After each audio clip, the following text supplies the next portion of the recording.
আল্লাহ রাসূল বলেন উম্মত কিয়ামতের ৭২টা আলামত হবে, তার একটা আলামত ওয়াদাউল আমানা, উম্মত আমানতের খেয়ানত বাড়তে থাকবে, আমানতের খেয়ানত বাড়বে, আমানতের খেয়ানত বাড়বে, আমানতের খেয়ানত বাড়বে।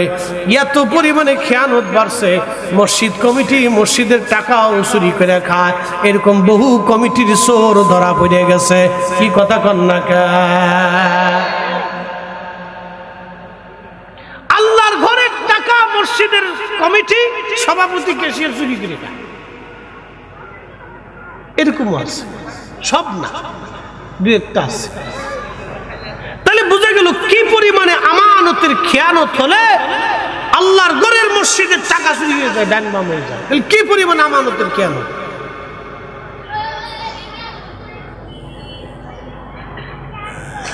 হাবিগঞ্জের মুসলমান মনোযোগ দিয়ে শুনিয়া যান কথাগুলি।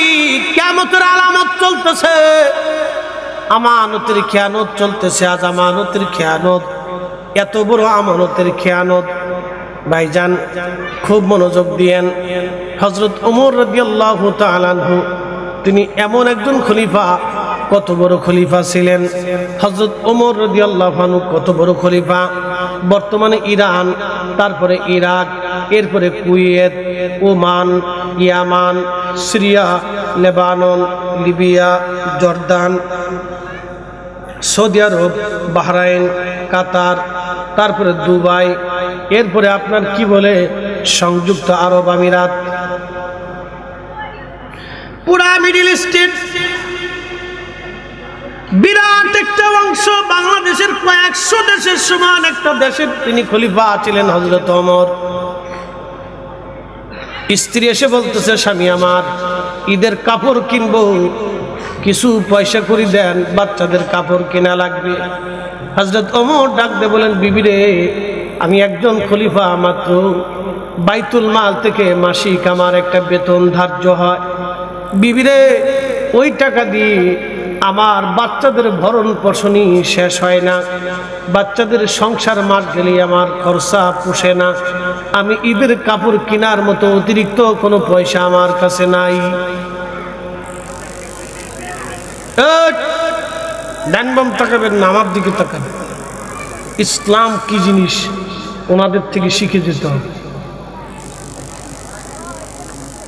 এত বড় মহাবিশ্বের প্রতাপশালী একজন খলিফা, যার নাম শুনলে রাম সাম্রাজ্য থরথর থরথর করে কাঁপত। পার্সিয়ানরা যার পায়ের নিচে পদানত হয়েছে, পার্সিয়ান সাম্রাজ্য জানেন কত বড় সাম্রাজ্য? ৩৩০০ বছর ধরে যে সাম্রাজ্য চলমান, তাদের আগুনের পূজা করতো তারা ১০০০ বছর ধরে, তাদের আগুন একটা সেকেন্ডের জন্য নিভে নাই। তাদের কেন্দ্রীয় মন্দিরে যে আগুন জ্বলতো, সেই আগুন ১০০০ বছরে নিভে নাই। সেই সাম্রাজ্য হযরত ওমরের পায়ের নিচে পদানত হয়েছে। চিৎকার মেরে জোরে বলা যাবে না আল্লাহু আকবার। আমরা সেই মুসলমান আজকে ছোট্ট ইসরায়েলের সাথে যুদ্ধ করে পারে না। আরবের নেতা এক একটার বউ আছে ৩৫টা ৩৬টা, এত বউ থাকলেও যুদ্ধ করবে কি? যে বেটার 10টা বউ যুদ্ধ করতে যাবে জীবনে, বর্ষিত দিই তো সে। আরব নষ্ট হয়ে গেছে, উচিত কথা বললে মাই বাজাবে। আর আমাদের দেশের কিছু আরবের শাইখ আছে, বাংলাদেশে আইসে ঘন্টা মরি দিয়ে শাইখে আদানি মাদানি লাগাই দিয়ে তারাবির নামাজ খালি কেমনে 8 টাকা বানানো যায়, খালি এই ফোন দিতে বসে দিচ্ছে। শয়তান কোথাকার জুতা দিয়ে বেরিয়ে গিয়া মসজিদ থেকে বের করার দরকার। কথা কোন ঠিক কিনা? ওয়াটসে আমার দেশে ফ্যাসাদ বাঁধানোর জন্য, ও ফ্যাসাদ বাঁধাইতে দিচ্ছে মসজিদের মধ্যে। একটা নজদির দালাল কোথাকার, আমার দেশে যে ফ্যাসাদ বাঁধানোর জন্য।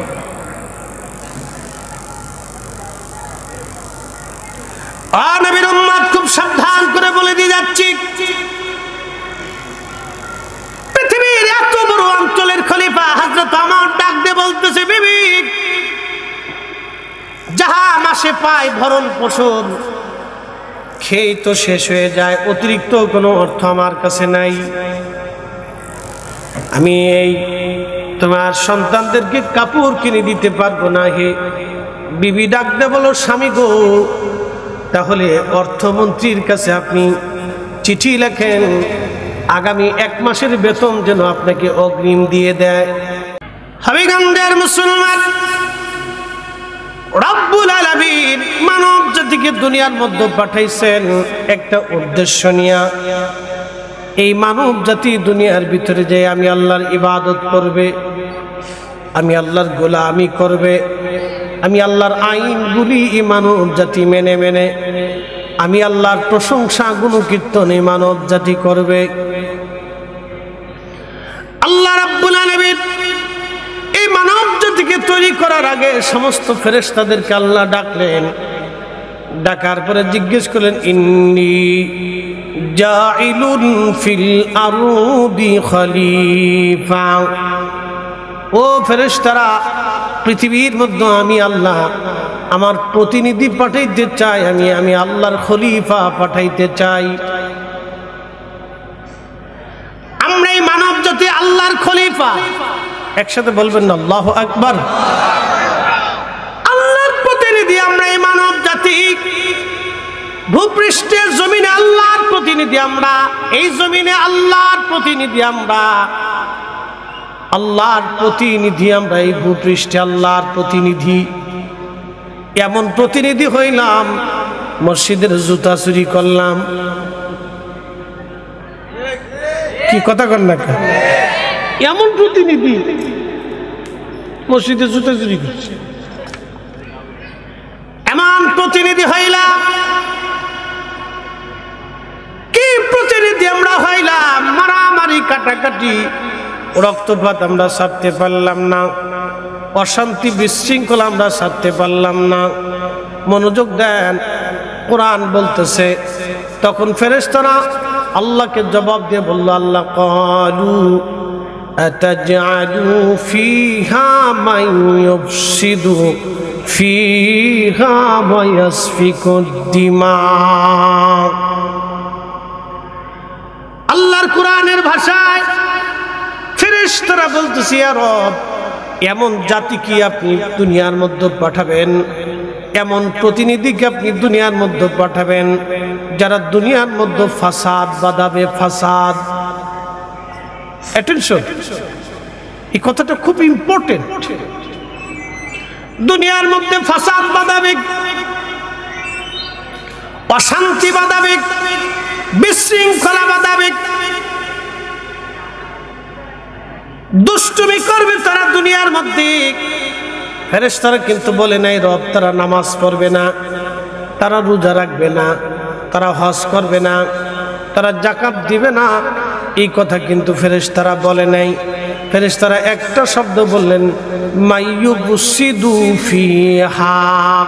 ওই দুনিয়ার মধ্যে তারা ফাসাদ করবে। সর্বপ্রথম ফাসাদের কথা আল্লাহ বলছে।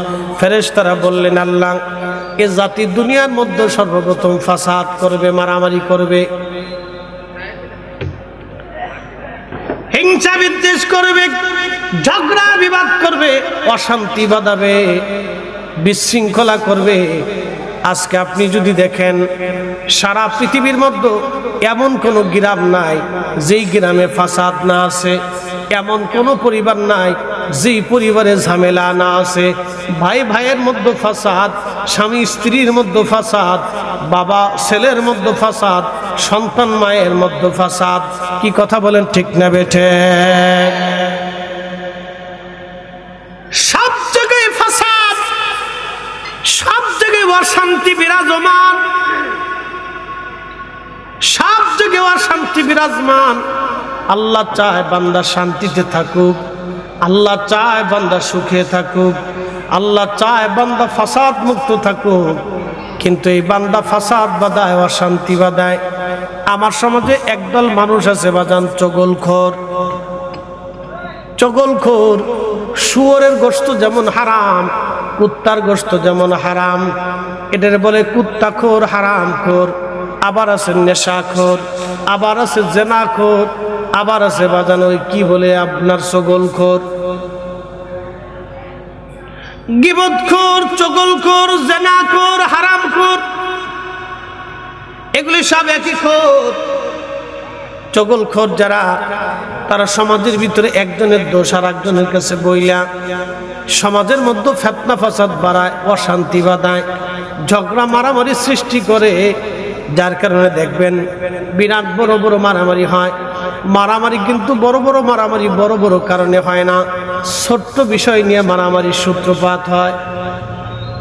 ছোটখাটো বিষয় নিয়ে ফাসাদ শুরু হয়ে ওই ফাসাদ বিরাট বড় আকার ধারণ করে, বিরাট বড় আকার ধারণ করে। ওই ফাসাদ পৃথিবীর মধ্যে সর্বপ্রথম যে ফাসাদ করেছিল তার নাম হাবিল আর কাবিল, দুই ভাই।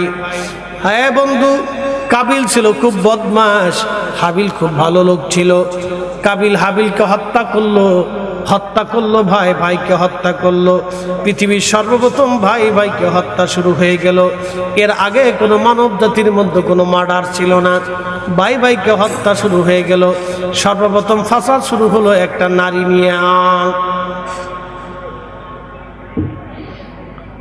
সুন্দরী রূপসী নারীকে কেন্দ্র করে ফাসাদ শুরু হলো। এই উম্মাত যাতে এই ফাসাদ থেকে মুক্ত থাকে, সেই জন্য আমার আল্লাহ নারী জাতির পর্দার ব্যবস্থা করলেন। একসাথে বলা যাবে মারহাবা। কিসের ব্যবস্থা করছে? পর্দা। কিন্তু আমার দেশের নারী জাতি পর্দা করে না, তারা থাকে বেপর্দা। নারী জাতির পর্দার ব্যবস্থা করলেন আল্লাহ, কিন্তু নারী পর্দা করে না। নারীর পর্দা আজকে নাই, যার কারণে অনেক বড় বড় ফাসাদ। সারা বাংলাদেশে হাজার হাজার তালাক। যারা বিয়ে পড়ায় কাজীকে জিজ্ঞেস করবেন, কাজী বিয়ে পড়াচ্ছেন কেমন? কাজী বলবে যেমন পড়াচ্ছি তেমন সারাচ্ছি। কথা বুঝেন না মনে হয়? বিয়ে যেমন পড়াচ্ছি তেমন আবার সারাচ্ছি। বলে বিয়ে পড়াচ্ছেন তো বালা, সারাচ্ছেন কেন? বলে তালাক বেশি বাড়তেছে, সারাসারি বেশি, এই জন্য মোবাইলের কারণে। কিসের কারণ? মোবাইলের কারণে। অশান্তি, ফ্যামিলি ওয়ারি, স্বামী স্ত্রীর ভিতরে দ্বন্দ্ব। ধীরে ধীরে ধীরে ধীরে মনস্তাত্ত্বিক দ্বন্দ্ব হতে হতে হতে হতে হতে হতে দ্বন্দ্বের সূত্রপাত তালাক পর্যন্ত চলে গেছে। আর স্বামী স্ত্রীর তালাকটা যখন হয় তখন আল্লাহর আরশে মুআল্লাহ কাঁপতে থাকে। আরশে মুআল্লাহ তাদের সাথে সম্পর্ক ছিন্ন করে। বলে হুজুর কারণ কি? বুঝাচ্ছি। স্বামী স্ত্রীর মধ্যে যখন তালাক হয় তখন এই তালাকের এফেক্টস, প্রতিক্রিয়াটা সন্তানের ব্রেনের উপরে পড়ে, বাচ্চার কালবের মধ্যে যেয়ে পড়ে। ধীরে ধীরে বাচ্চাটা বড় হতে থাকে আর ধীরে ধীরে সে জানতে থাকে। বাবা এবং মা থেকে দুইজনের একজন থেকে সন্তানটা জুদা হয়ে যায়। হয় সে মায়ের ভালোবাসা থেকে বঞ্চিত হয়, আর না হয় বাবার ভালোবাসা থেকে বঞ্চিত হয়। আমার কথাগুলি শুনে যাবেন খুব, এগুলি আমাদের জীবনের সারা জীবনের জন্য প্রয়োজন। স্বামী স্ত্রীর ভিতরে তালাক হয়ে যাওয়ার পরে এই প্রতিক্রিয়াটা সন্তানের মধ্যে আসে। সন্তানের উপরে প্রতিক্রিয়াটা ধীরে ধীরে ধীরে ধীরে বাড়তে থাকে। একটা পর্যায়ে সন্তান হয় বাবাকে ভালোবাসে, না হয় মাকে ঘৃণা করে, আর না হয় মাকে ভালোবাসে, না হয় বাবাকে ঘৃণা করে। সন্তান যদি মায়ের কাছে বড় হয় তাহলে সে সারা জীবন ওই বাবাকে ঘৃণা করতে থাকে। আর সন্তানটা যদি বাবার কাছে বড় হয় ওই সন্তানটা মাকে ঘৃণা করতে থাকে। আমাদের একজন বক্তা ছিলেন, মারা গেছেন, নাম বললে চিনবেন। মারা গেছেন, সঙ্গত কারণে তার দুইটা বিবাহ। প্রথম স্ত্রীর সাথে তার তালাক হয়ে গেল। ওখানে একটা মেয়ে সন্তান ছিল তার। ওই মেয়েটাকে দেখার জন্য সে বহুদিন পরে গিয়েছিল। আর একটা লোক ওই মেয়েটাকে দত্তক পালতো। আলেম বাবা সন্তানকে দেখতে গেছে, তার মেয়েটা তার বাবাকে জুতা দিয়ে পিটাইছে। কি বুঝলেন? এই আমার দিকে তাকে, মেয়ের কাছে কোনো আলেম হয়নি, বাবা বক্তা আলেম, কিন্তু মেয়ে বাপকে জুতা দিয়ে পিটাইছে। পিটাইয়ে বলছে জীবনে কোনোদিন আর আমার কাছে সন্তানের পরিচয়, বাবার পরিচয় নিয়ে আসবেন না, আমার কোনো বাপ নাই। তালাকের বিষ, তালাকের পয়জন ওই সন্তানের কলিজার ভিতরে এমন ভাবে আঘাত করছে যে সন্তান আলেম পিতাকে জুতা দিয়ে পিটাইতে দ্বিধা করে না। বুঝতে পারছেন? এটার নাম তালাক। অতএব আপনাদেরকে বলবো, এই ফাসাদ থেকে, এই কঠিন বিষয়টা থেকে আপনি যদি নিস্তার পাইতে চান, তাহলে আপনার স্ত্রীকে নামাজি, মুত্তাকি, পর্দানশীল বানাইতে হবে।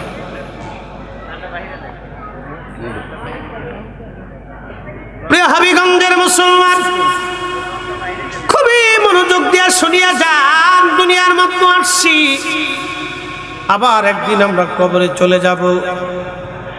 একদিন মাটির ভিতরে হবে ঘর, যে মন আমার কেন বান্ধ দালান ঘর, মন আমার কেন বান্ধ দালান ঘর।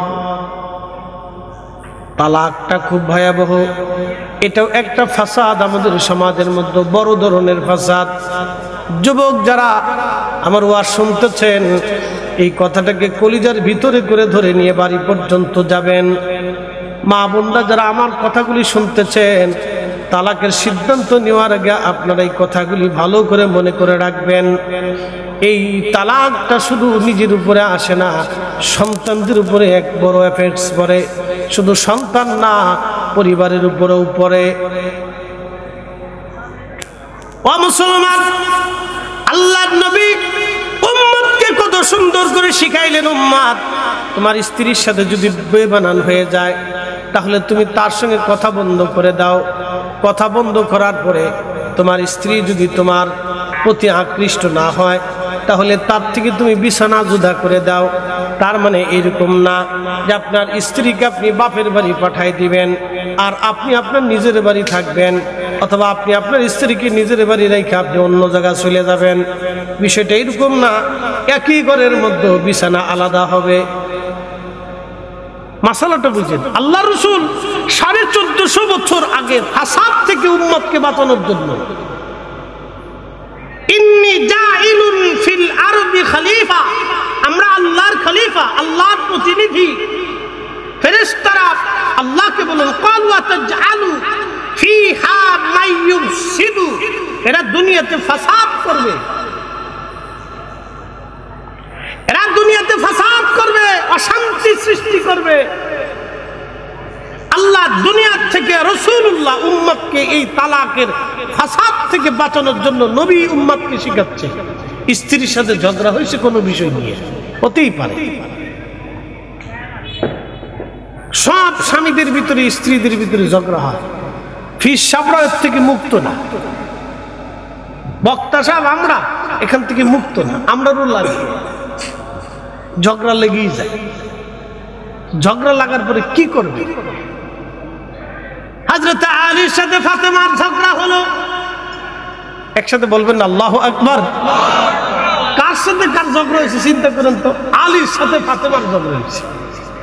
আলী কি আর ফাতেমা কি? কেমন পুরুষ আর কেমন নারী যাদের বিয়েটা আল্লাহর ইচ্ছাই হয়েছে। না না, একসাথে বলেন আল্লাহু আকবার। আল্লাহ এই বিয়ের ঘটকালি আল্লাহ নিজে করছে। ফাতেমার মন খারাপ, কাঁদতেছে। নবীজি যা বলতেছে, ফাতেমা তুমি কাঁদতেছো, তোমার বিয়ে কি আমার ইচ্ছা? তোমার স্বামী আলী পছন্দ করেছে, তোমার স্বামী আলীকে পছন্দ তো আমি করিনি, আল্লাহ নিজে করছে। একসাথে বলবেন না আল্লাহু আকবার। আমি আল্লাহর ইচ্ছা ও পছন্দ অনুযায়ী তোমার আলীর সাথে তোমাকে বিয়ে দিচ্ছি। তাদের মধ্যে ঝগড়া লাগছে। আপনি কত বড় ফিসাব হয়ে গেলেন যে ঝগড়া লাগবে না? লাগতেই পারে, সারা জীবনে 2-4 বার হবেই, এখান থেকে সুযোগ নেই, হতে পারে। কিন্তু হলে কি করবে। হযরত ফাতেমার সাথে আলীর ঝগড়া হয়ে গেল। হযরত আলী রাদিয়াল্লাহু আনহু মনটা বেজার করে বের হয়ে চলে আসছে। হযরত আলী রাদিয়াল্লাহু আনহু ঘর থেকে বের হইয়া মসজিদে নববীতে আইসা মাটির মধ্যে হযরত আলী শুয়ে রয়েছে, মাটির মধ্যে। ওয়া রাহমাতুল্লাহি ওয়া বারাকাতুহু। সবাই কেমন আছেন? মাশাআল্লাহ, আলহামদুলিল্লাহ। জি আলহামদুলিল্লাহ। আমরা যে সমস্ত ভাইরা দূরে আছি তারা সবাই কাছে চলে আসি ভাই, যারা বাহিরে আছি সবাই ভিতরে চলে আসি। আমরা সবাই ভিতরে আসি, ইখলাসের সাথে বসি, কিছু কথা আমরা শুনি, ইনশাল্লাহ কাজে লাগবে। আমরা সবাই ভিতরে চলে আসি। আমাদের মাননীয় অতিথিবৃন্দ, মেহমান যারা আছে সবাই চলে আসছে, সম্মানিত উলামা ইকরামও আসছে। আমরা সকলে ভিতরে এসে বসে পড়ি ইনশাল্লাহ। বাহিরে রাস্তাঘাটে দূরে যারা আছি সবাই চলে আসি। নাহমাদুহু ওয়া নাস্তাঈনুহু ওয়া নাস্তাগফিরুহু ওয়া নাউযু বিল্লাহি মিন শুরুরি আনফুসিনা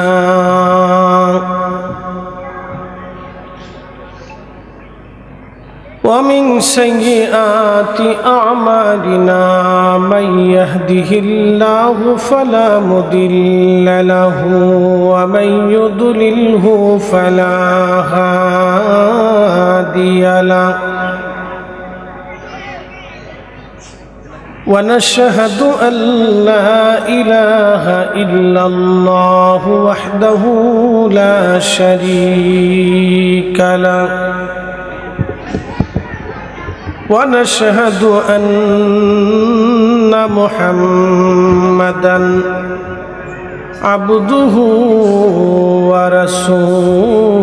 ورسوله صلى الله عليه وعلى آله وسلم أرسله بالحق بشيرا ونذيرا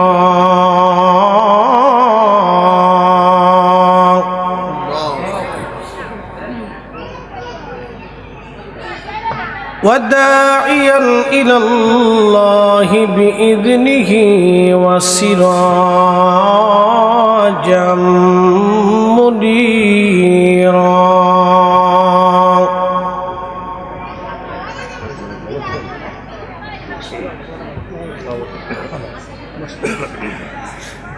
أما بعد فقد قال الله تعالى في كلامه المجيد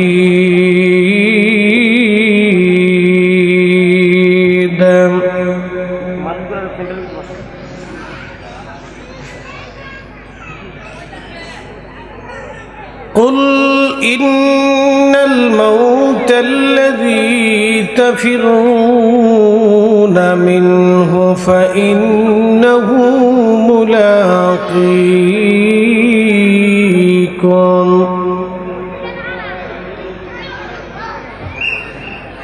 ثم تردون إلى عالم الغيب والشهادة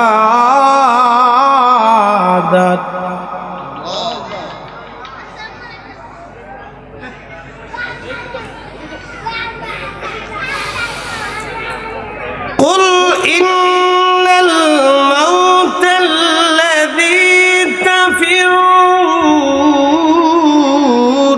منه فإنه ملاقيكم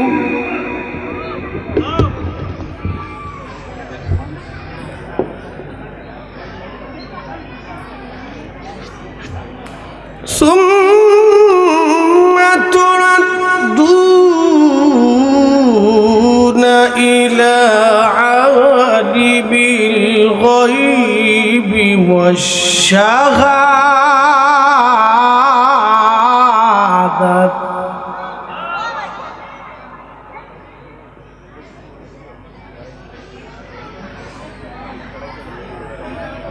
والشهادة فينبئكم بما كنتم تعملون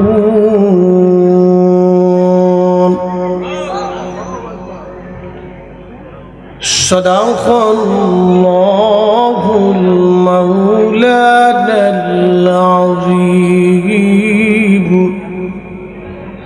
وصدق رسوله النبي الحبيب الكريم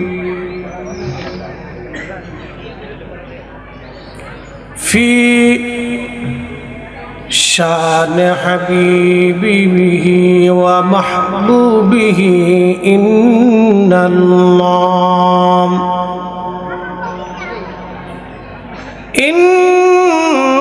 الله وملائكته يصلون على النبي يا أيها الذين آمنوا صلوا عليه وسلموا تسليما اللهم صل على سيدنا مولانا محمد وعلى آل سيدنا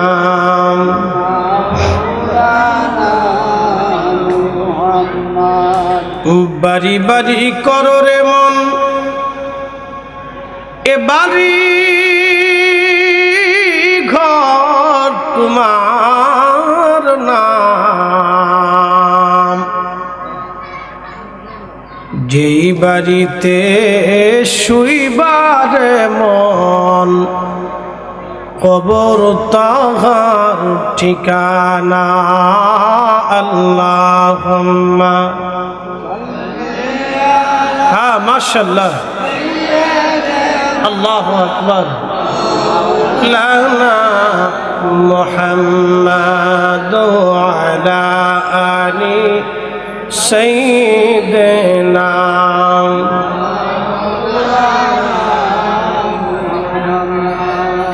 যখন তোমার ডাক পড়িবে এ বাড়ি ঘর সারিতে আপন পোশাক খুলে খুলে সাদা কাফন পরাইবে আল্লাহুম্মা জবান খুলে মাশাআল্লাহ আল্লাহু আকবার انظر حالا يا رسول وعلى آل سيدنا তুমি মোদের আশার আলো তাই তো তোমায়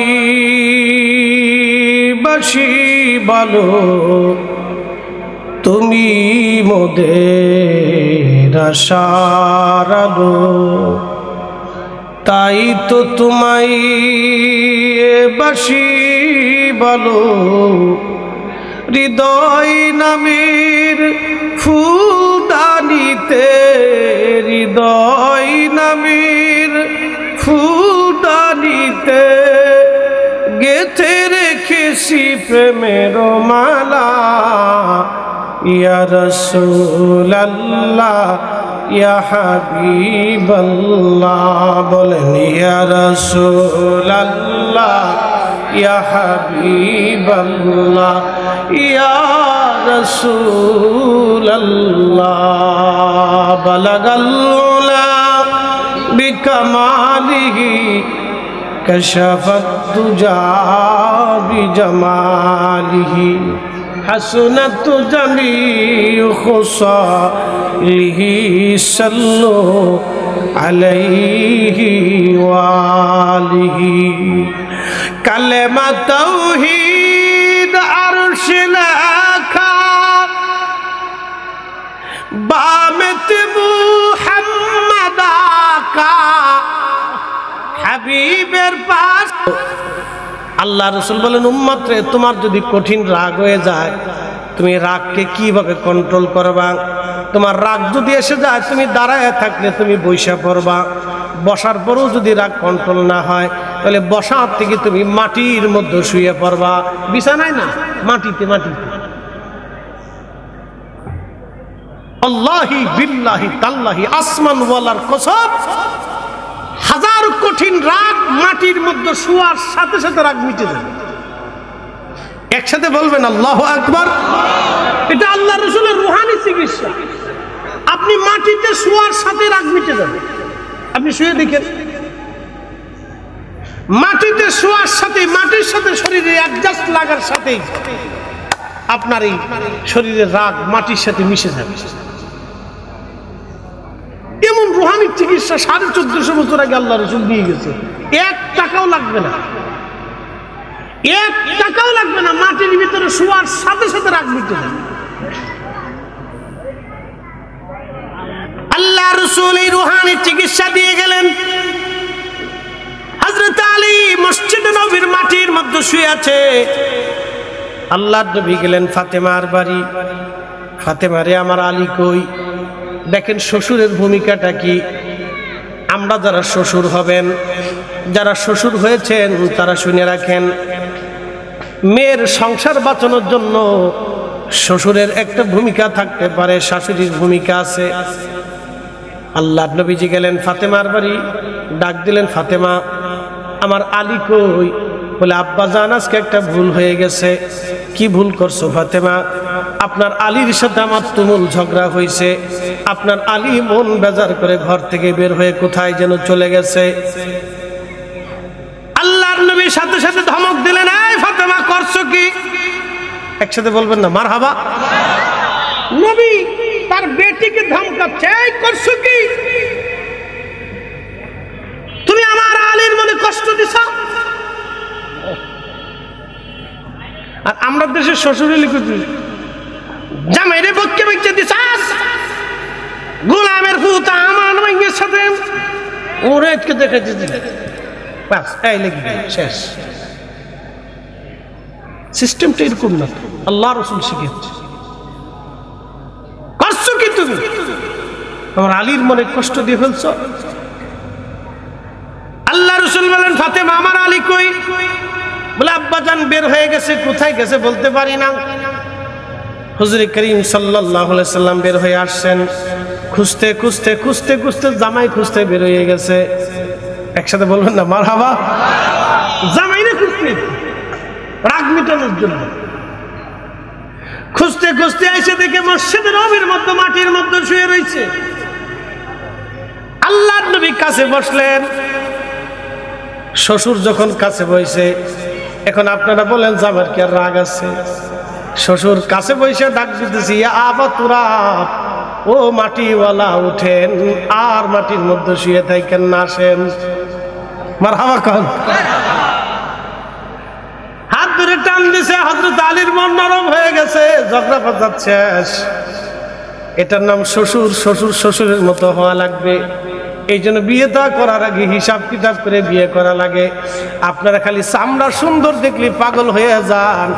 চামড়া সুন্দর দেখা যাবে না রে ভাই, চরিত্র সুন্দর দেখা লাগবে আগে। কথা কন ঠিক কিনা?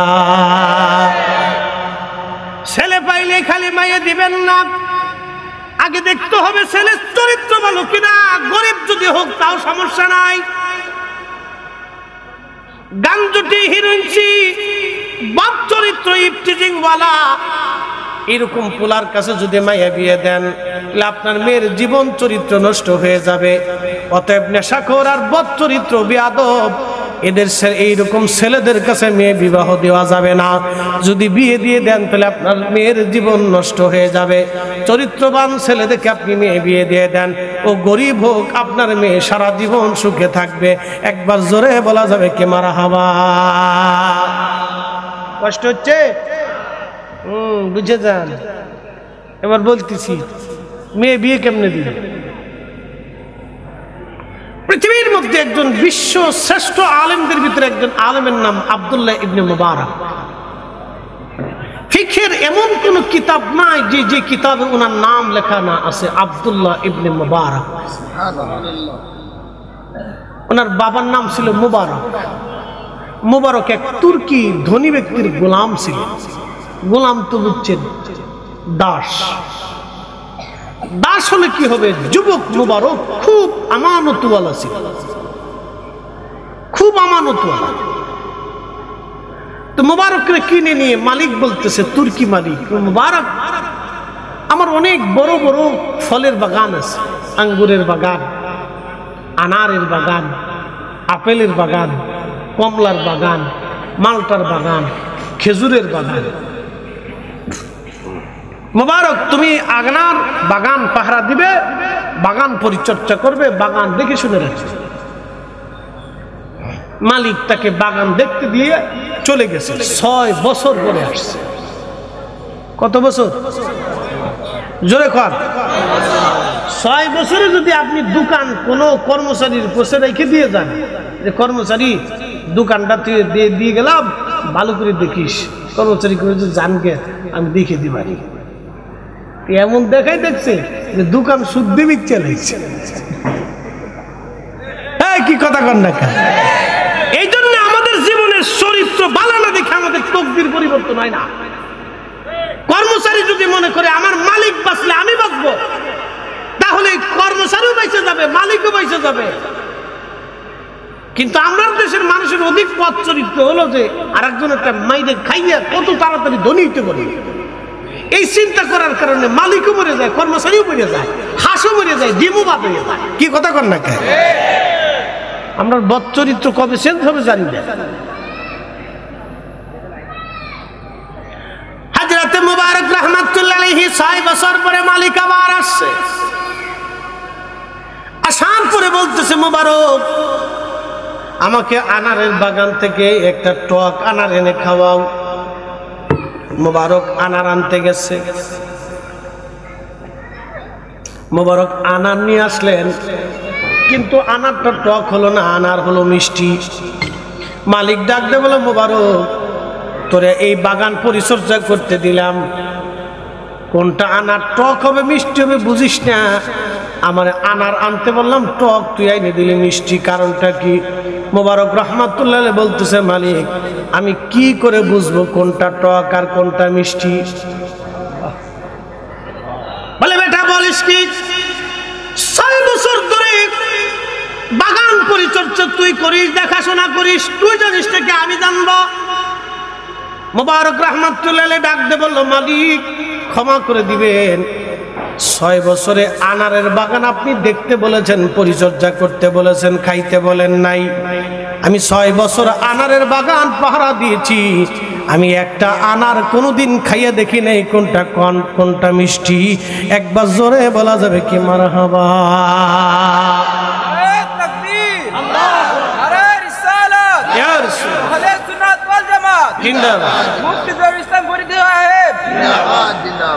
কি বুঝলেন? মুসলমান, এরা মুসলিম। তেলের গাড়ি তেলে চলে,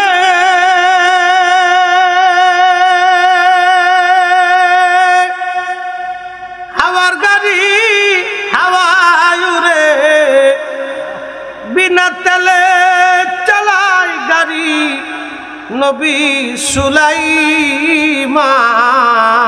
আমরা সেই মুসলমান, আমরা সেই মুসলমান।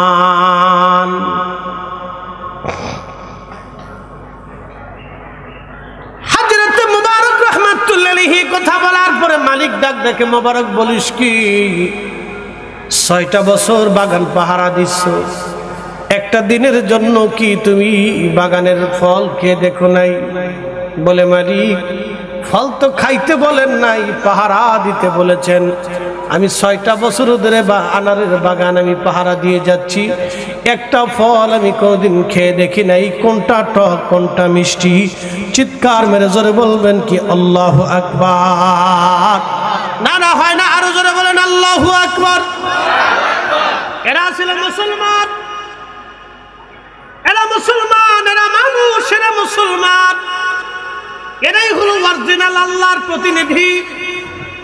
ইন্নী জাইলুন ফিল আরদি খলিফা, এরা আল্লাহর জমিনে আল্লাহর খলিফা, আল্লাহর প্রতিনিধি। এরা আল্লাহর অরিজিনাল প্রতিনিধি, তারা আল্লাহর অরিজিনাল প্রতিনিধি, তারা আল্লাহর অরিজিনাল প্রতিনিধি, তারা আল্লাহর দেওয়া সব আইনগুলি তারা মানছে। আল্লাহ রাসূল বলেন, উম্মত কিয়ামতের 72টা আলামত হবে, তার একটা আলামত ওয়াদাউল আমানা, উম্মত আমানতের খেয়ানত বাড়তে থাকবে, আমানতের খেয়ানত বাড়বে, আমানতের খেয়ানত বাড়বে, আমানতের খেয়ানত বাড়বে। এত পরিমাণে খেয়ানত বাড়ছে, মসজিদ কমিটি মসজিদের টাকাও চুরি করে খায়, এরকম বহু কমিটির চোর ধরা পড়ে গেছে। কি কথা কন না কে? আল্লাহর ঘরের টাকা মসজিদের কমিটি সভাপতি ক্যাশিয়ার চুরি করে খায়, এরকম আছে, সব না, দু একটা আছে। তাহলে বুঝে গেল কি পরিমাণে আমানতের খেয়ানত হলে আল্লাহর ঘরের মসজিদের টাকা চুরি হয়ে যায়, ডান বাম হয়ে যায়। তাহলে কি পরিমাণে আমানতের খেয়ানত।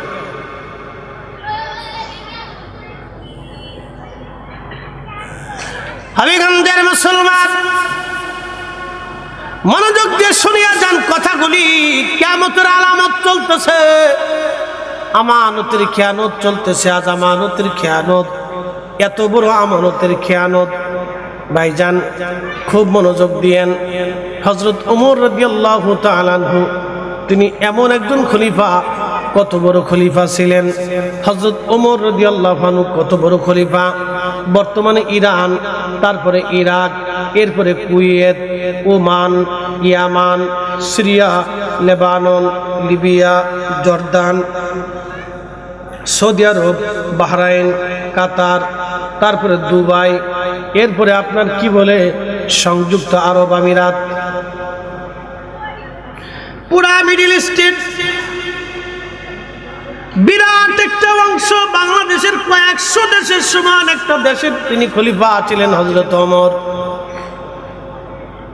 স্ত্রী এসে বলতেছে, স্বামী আমার ঈদের কাপড় কিনবো, কিছু পয়সা করে দেন, বাচ্চাদের কাপড় কেনা লাগবে। হযরত ওমর ডাক দিয়ে বলেন, বিবি রে, আমি একজন খলিফা মাত্র, বাইতুল মাল থেকে মাসিক আমার একটা বেতন ধার্য হয়। বিবি রে, ওই টাকা দিয়ে আমার বাচ্চাদের ভরণ পোষণই শেষ হয় না, বাচ্চাদের সংসার মাস গেলে আমার খরচা পোষে না, আমি ঈদের কাপড় কেনার মতো অতিরিক্ত কোনো পয়সা আমার কাছে নাই। ডান বাম তাকাবেন না, আমার দিকে তাকাবেন। ইসলাম কি জিনিস ওনাদের থেকে শিখে যেতে হবে। এত বড় মহাবিশ্বের প্রতাপশালী একজন খলিফা, যার নাম শুনলে রাম সাম্রাজ্য থরথর থরথর করে কাঁপত। পার্সিয়ানরা যার পায়ের নিচে পদানত হয়েছে, পার্সিয়ান সাম্রাজ্য জানেন কত বড় সাম্রাজ্য? 3300 বছর ধরে যে সাম্রাজ্য চলমান, তাদের আগুনের পূজা করতো তারা, 1000 বছর ধরে তাদের আগুন একটা সেকেন্ডের জন্য নিভে নাই। তাদের কেন্দ্রীয় মন্দিরে যে আগুন জ্বলতো, সেই আগুন 1000 বছরে নিভে নাই। সেই সাম্রাজ্য হযরত ওমরের পায়ের নিচে পদানত হয়েছে। চিৎকার মেরে জোরে বলা যাবে না আল্লাহু আকবার। আমরা সেই মুসলমান আজকে ছোট্ট ইসরায়েলের সাথে যুদ্ধ করে পারে না। আরবের নেতা এক একটার বউ আছে 35টা 36টা, এত বউ থাকলেও যুদ্ধ করবে কি?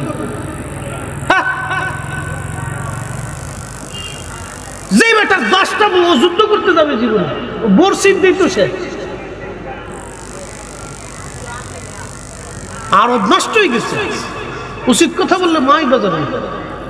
আর আমাদের দেশের কিছু আরবের শাইখ আছে, বাংলাদেশে আইসে ঘন্টা মরি দিয়ে শাইখে আদানি মাদানি লাগাই দিয়ে তারাবির নামাজ খালি কেমনে 8 টাকা বানানো যায়, খালি এই ফোন দিতে বসে দিচ্ছে। শয়তান কোথাকার জুতা দিয়ে বেরিয়ে গিয়া মসজিদ থেকে বের করার দরকার। কথা কোন ঠিক কিনা? ওয়াটসে আমার দেশে ফ্যাসাদ বাঁধানোর জন্য, ও ফ্যাসাদ বাঁধাইতে দিচ্ছে মসজিদের মধ্যে। একটা নজদির দালাল কোথাকার, আমার দেশে যে ফ্যাসাদ বাঁধানোর জন্য।